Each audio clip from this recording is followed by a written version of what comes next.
বাইকটা যার বাইকটা কিন্তু বাইরের বাইক, কি কি সমস্যা আসলে ফেস করতেছিলেন যদি একটু বলতেন। তো সমস্যা হচ্ছে ওই যে ফ্যানটা আছে এখানে, যে ফ্যানটা এই ফ্যানটা হচ্ছে নষ্ট। আচ্ছা আর এই যে ইয়াটা যেটা আছে এটাও নষ্ট হয়ে গেছে মনে হয়, আচ্ছা শিওর না আর কি।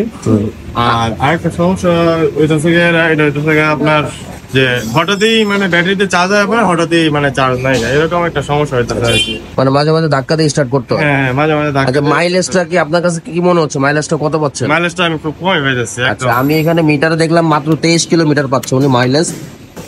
উনি এভারেজ কিন্তু 23 কিলোমিটার যেটা পাচ্ছে। তো আসলে এত কমে যাওয়ার যে কারণগুলো, উনি নিয়মিত সার্ভিস না করার কারণে কিন্তু কমে যাচ্ছে। তো ইনশাল্লাহ আজকে সার্ভিস করতেছি, ভালো একটা সার্ভিস দিতে পারবো আশা করতেছি। ধন্যবাদ সবাইকে। আসসালামু আলাইকুম সবাইকে আমার ফেসবুক পেজ থেকে। তো এটা হচ্ছে R154 ভার্সন 4 একটা বাইক। তো বাইকটা কিন্তু 32,000 কিলোমিটার চলছে। তো এটা যে চেইন স্পকেটটা আছে এটা কিন্তু আসলে চালানোর উপযোগ্য না, এটা টান দিলে কিন্তু এটা স্লিপ করে, এই স্পকেটটা স্লিপ করে। আর স্পকেটটা স্লিপ করলে কিন্তু ভিতরে যে শেপটা আছে শেপের উপরে কিন্তু একটা প্রেশার পড়ে, যার কারণে কিন্তু এই শেপটা নষ্ট হয়ে গেলে কিন্তু ফুল ইঞ্জিনটা ডাউন করতে হবে বা ফুল ইঞ্জিনটা কিন্তু নিচে নামাইতে হবে। পাশাপাশি এটার যে এয়ার ফিল্টারটা আছে দেখেন, এয়ার ফিল্টারের অবস্থা কিন্তু খুবই বাজে। তো এটার কারণে কিন্তু বাইকের টপ স্পিড বলেন, তারপরে মাইলেজ বলেন, সবকিছু কিন্তু কমে যায়। তো মূলত টপ স্পিডটা ম্যাটার না, ম্যাটারটা হচ্ছে আসলে ফুয়েল। বাংলাদেশের যে কন্ডিশন, এই রোড কন্ডিশন অনুযায়ী কিন্তু এয়ার ফিল্টার চেঞ্জ করার নিয়ম হচ্ছে 10,000-10,000-এর ভিতরেই, 8 থেকে 10-এর ভিতরেই। এবং কোম্পানির রিকমেন্ড থাকে 15,000, বাট বাংলাদেশের যে রোড কন্ডিশন সে অনুযায়ী কিন্তু এটা 8,000 কিলোর পরে নষ্ট হয়ে যায়। পাশাপাশি এটা যে ফুয়েল ইনজেক্টর আছে এটাও ক্লিন করতে হয় নিয়মিত। তো গাড়িটা আসলে 14-15 হাজার একটা সার্ভিস দেওয়া হয়েছিল, তারপরে আবার 15,000 চালাইছে, আর কোনো সার্ভিস দেওয়া নেই। পাশাপাশি এটা টায়ারের যে অবস্থাগুলা, 32,000 কিলোমিটারে কিন্তু টায়ারটা একদমই খায়া, টায়ারের যে সুতাগুলো আছে এগুলা কিন্তু বের হয়ে গেছে দেখেন।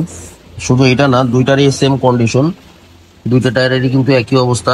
আর মূলত এই ধরনের এইভাবে বাইক চালায় যে আসলে ইয়াং জেনারেশন যারা আছে তারা কিন্তু খুব রাফ ইউজ করে বাইক। তো রাফ ইউজ করলে কিন্তু এই ধরনের সমস্যাগুলো হয় বাইকের। এবং পাশাপাশি এটার যে আরেকটা প্রবলেম আছে সেটা হচ্ছে এটার যে কমিউনিকেশন কন্ট্রোল ইউনিট এটা কিন্তু নষ্ট হয়ে গেছে, যার কারণে কিন্তু ব্যাটারিতে একটু ঝামেলা করে, ঠিক মতো চার্জ থাকে না।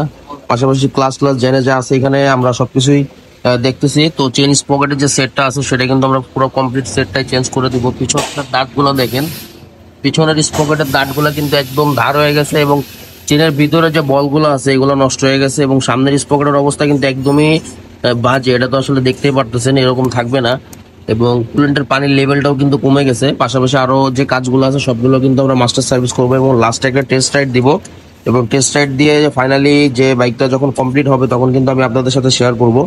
তো সাথে থাকেন, আসলে দেখেন, আমি আপনাকে লাস্ট পর্যন্ত দেখানোর চেষ্টা করব। ধন্যবাদ। আচ্ছা তো আসলে এত কমে যাওয়ার যে কারণগুলো, উনি নিয়মিত সার্ভিস না করার কারণে কিন্তু কমে যাচ্ছে।